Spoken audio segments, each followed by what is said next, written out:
Has everybody taken out page number 56 of NCERT book? Yes, ma'am. Okay. Which of the following pairs will give displacement reaction? So NaCl and copper metal. So we have to think this way: is copper more reactive than sodium?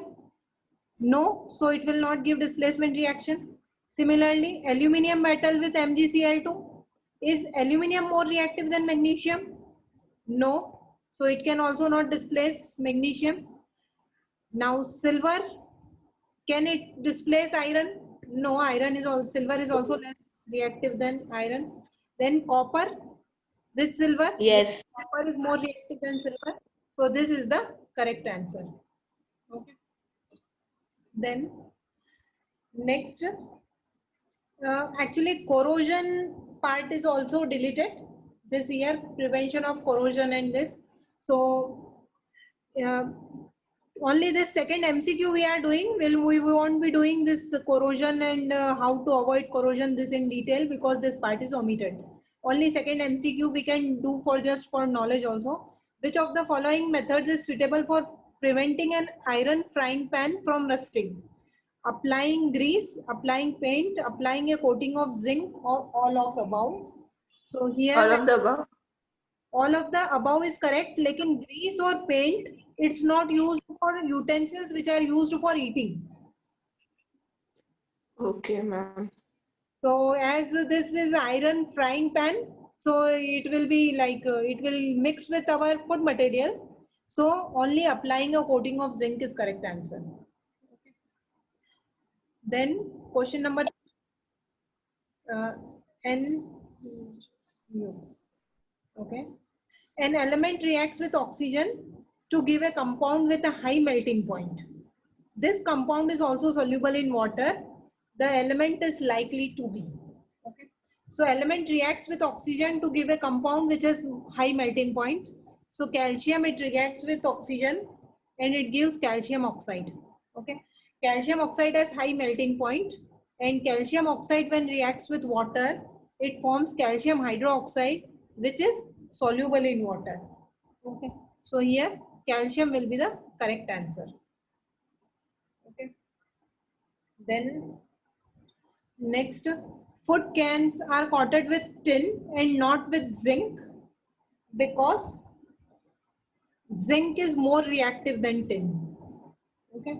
So it is coated with tin but not zinc. Okay. So this is the answer. Then question 5. You are given a hammer, a battery, a bulb, wires and a switch. How would you use them to distinguish between the samples of metals and non-metals? Okay. So can anybody answer this question?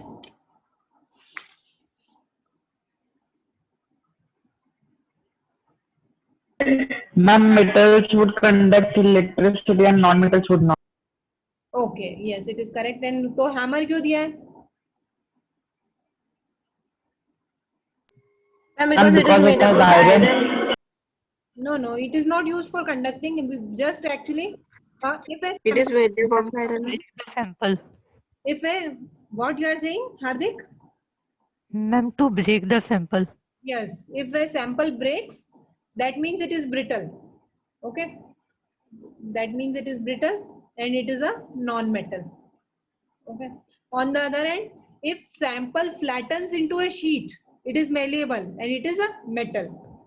If the sample flattens into a sheet on hitting with hammer, okay, flattens into sheet, okay, it is malleable, okay, and it is a metal.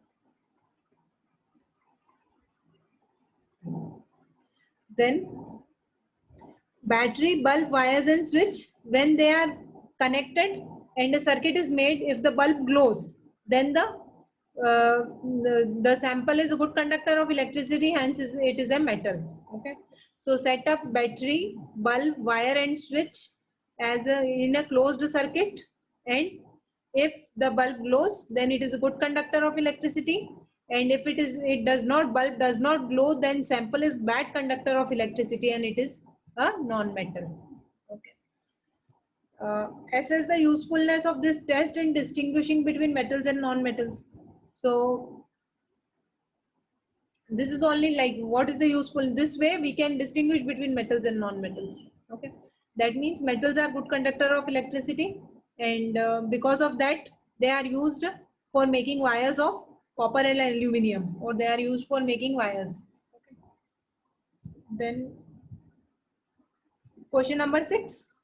What are amphoteric oxides? Give 2 examples of amphoteric oxides. So, can anybody tell me the definition of amphoteric oxides? Ma'am, oxides which react with both acid and base. Yes. So, Yes, ma'am. okay, oxides, Aluminum. yes, which reacts with both acids and base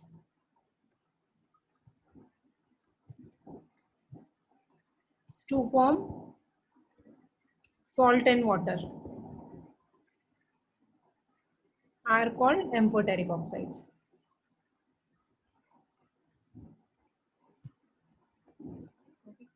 Example, Al2O3 and ZNO. Okay, reactions we have already written when we were doing the chapter. So those reactions you have to write here as examples. Clear? Oxides which react with both acids and bases to form salt and water are called amphoteric oxides. Example में aluminium oxide और zinc oxide लिखना है, खाली aluminium और zinc मत लिखना. Okay, aluminum oxide and zinc oxide. Okay, and while writing the reaction also take aluminum oxide and zinc oxide, because students get confused after some time. जैसे ये chapter हो जाएगा, प्रॉपर रिवीजन नहीं होगा, तो एक कॉमन मिस्टेक है, सब लोग रिएक्शन एल्यूमिनियम की लिखते हैं एसिड के साथ. So that's not proper. So remember this thing. Okay, then name 2 metals which displace hydrogen from dilute acids and 2 metals which will not. Okay, so what will be the answer?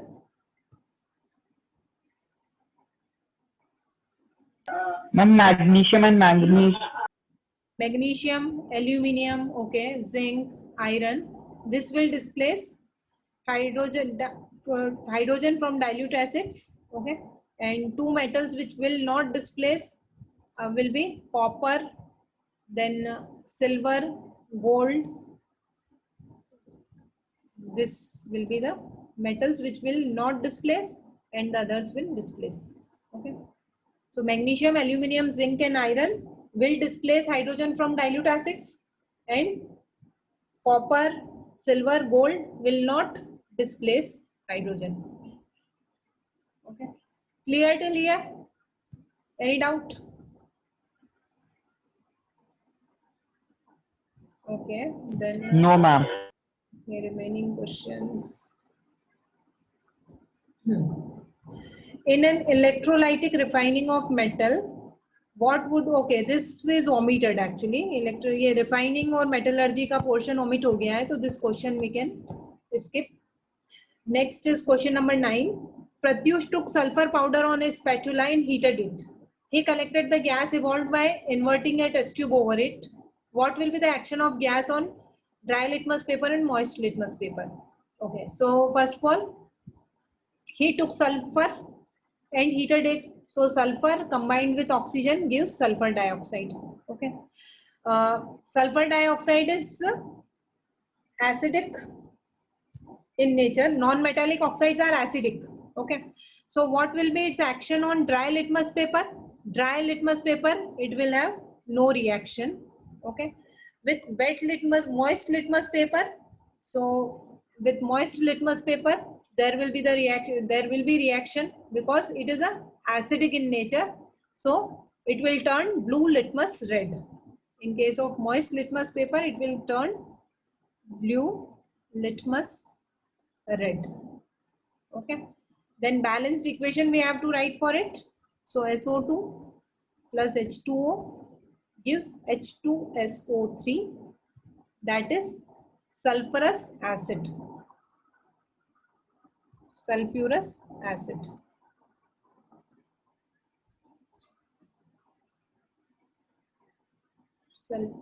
SULPH UROUS.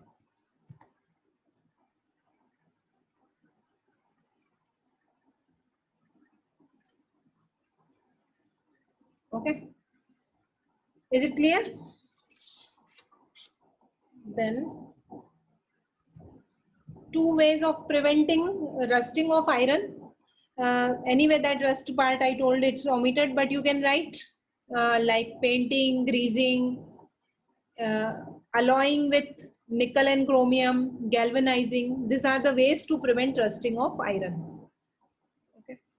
Then what types of oxide are formed when non-metals combine with oxygen? Okay. So what will be the answer? Non-metals combine with oxygen and forms what type of oxides? Like carbon is a non-metal, it combines with oxygen, it forms carbon dioxide. Carbon dioxide is acidic in nature. Non-metallic oxides are acidic in nature. So what types of oxides are formed? Acidic oxides are formed when non-metals combine with oxygen. Okay. And this CO2 when combines with H2O, it gives H2CO3, that is carbonic acid. Okay. Then next is give reason why platinum, gold and silver are used to make jewelry. Who will tell this answer? Ma'am, can you repeat? Which Ma'am, question? which question? 12th Ma'am, question. 12th का एक question ना? First A part बोलना है. Okay, yes, you are saying the answer. बोलो. Ma'am, because they are lustrous and do not react easily. Right. Okay, so we can write this way. Platinum, gold and silver are highly unreactive metals. They do not undergo corrosion when they are attacked by moisture or any other gas.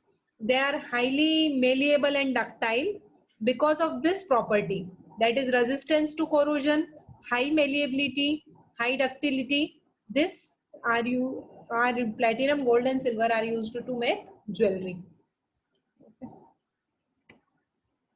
Then sodium, potassium and lithium are stored under oil. What is the reason? Who will tell?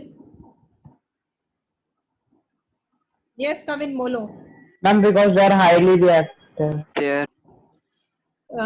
Lithium, sodium and potassium, they readily react with oxygen present in air.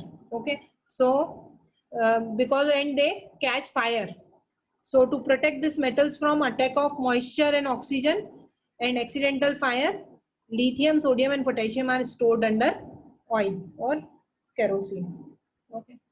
Then next, aluminium is highly reactive metal, yet it is used to make utensils for cooking. Answer will be this way. Aluminium is a strong and cheap metal. It is a good conductor of electricity. When it is exposed to air, its surface is covered with thin layer of aluminium oxide. And after formation of this protective layer of aluminium oxide, aluminium becomes resistant to corrosion. It is because of this reason, although aluminium is highly reactive, it is still used to make utensils for cooking. Is it clear? Yes, ma'am. Question number 13. You must have seen tarnished copper vessels being cleaned with lemon or tamarind juice. Explain why these sour substances are effective in cleaning the vessels. So we'll write this way, that tarnished copper vessel is due to formation of metal oxide or copper oxide, which is basic in nature. Tarnished copper vessel is due to formation of copper oxide, which is basic in nature. And lemon or tamarind, you know what is tamarind? Ma'am, Emily. Imli, right? Okay. Lemon or tamarind or other sour substances, they are acidic in nature.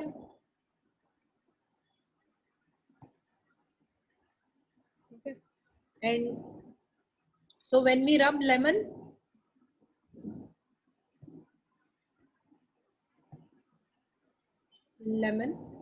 It cleans because acid plus base gives salt plus water. Okay, so acid plus base gives salt plus water. Okay, so this is how you have to write.